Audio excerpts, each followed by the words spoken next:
Hi, everybody. This is Silvio Canto in Dallas, Texas on Thursday, August the 1st. Welcome to the first day of August and welcome to the beginning of, well, not just August, but really the campaign. Presidential campaign is really heating up, and we'll have a lot to say about that over the next couple of months. Today, I just want to talk about this travesty, and that's what it is. The idea that a man would be competing as a woman and basically punching a woman in a boxing match. That is so over the top. That is so outrageous. Now, I just saw a letter, I guess, from the Olympic Committee or something like that saying that everybody has the right to. I think what they were saying was that, gender identity and all this kind of stuff. Well, to me, that's a lot of garbage. I'm sorry, that's just a lot of garbage, especially in a sport like boxing, where you are obviously the superior strength and size of a man is going to always defeat a woman. I mean, you're talking about, if you just look at these two people, the woman is actually a lot smaller. The man is bigger and stronger. And of course he's going to win, and he's going to punch her pretty bad. And I just think it's a travesty that we have come to this. I mean, this is not gender equality. This is not civil rights. This is a complete corruption of civil rights, saying that a man has the right to compete as a woman. No, he doesn't. He's a man. She's a woman. And they should be competing in sports, guided by their birth, by their sex. If you're a man, you've got to compete as a man. If you're a woman, you compete as a woman. And if you watch the video, the way that young woman was hit by this man pretending to be a woman, it's really painful.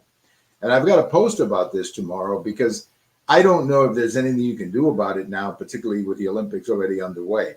But I hope that Vice President Kamala Harris gets a question about this.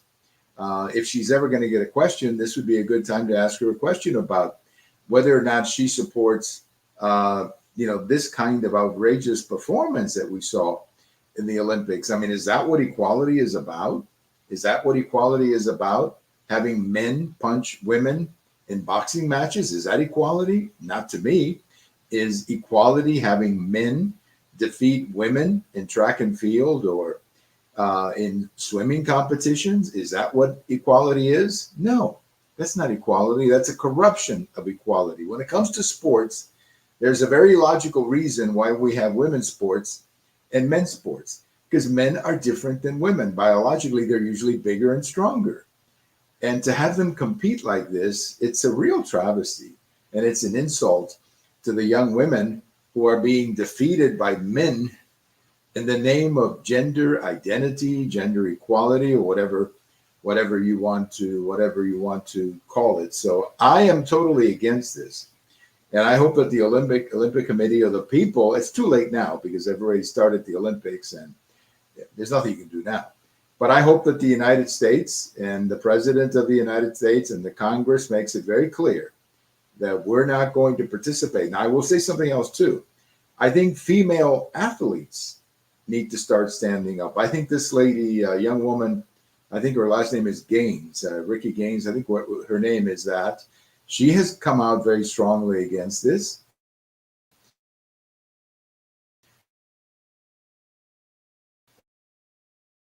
But I think that feminist groups in the United States and around the world, feminist groups who pretend to defend women, well, here's a great opportunity to defend women.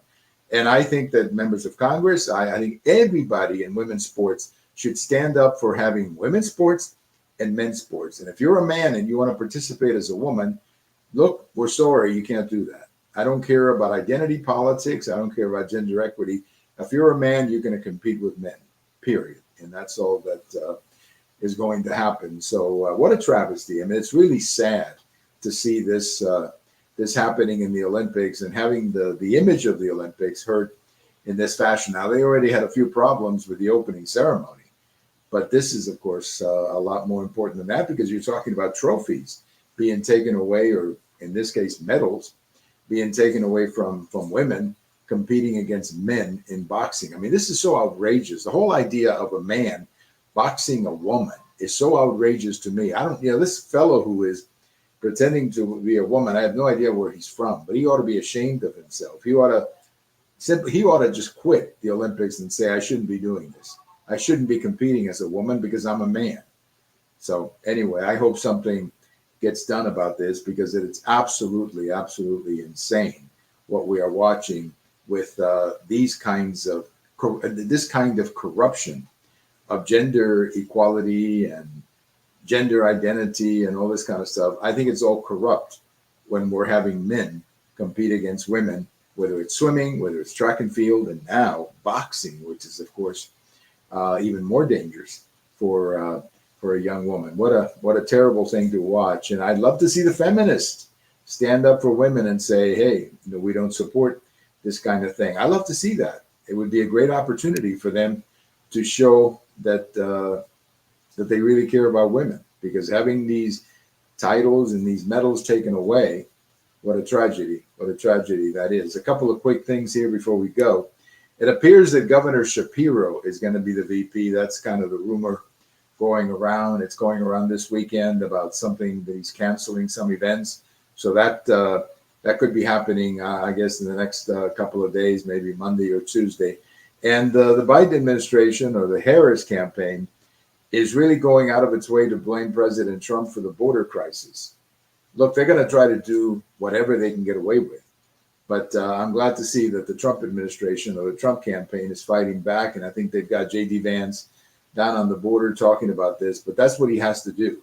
Talk about the border and put the blame exactly where it belongs, which is right there with the Biden-Harris administration. Thank you for listening. This is Silvio Canto in Dallas, and we'll talk to you later. Bye-bye, everybody.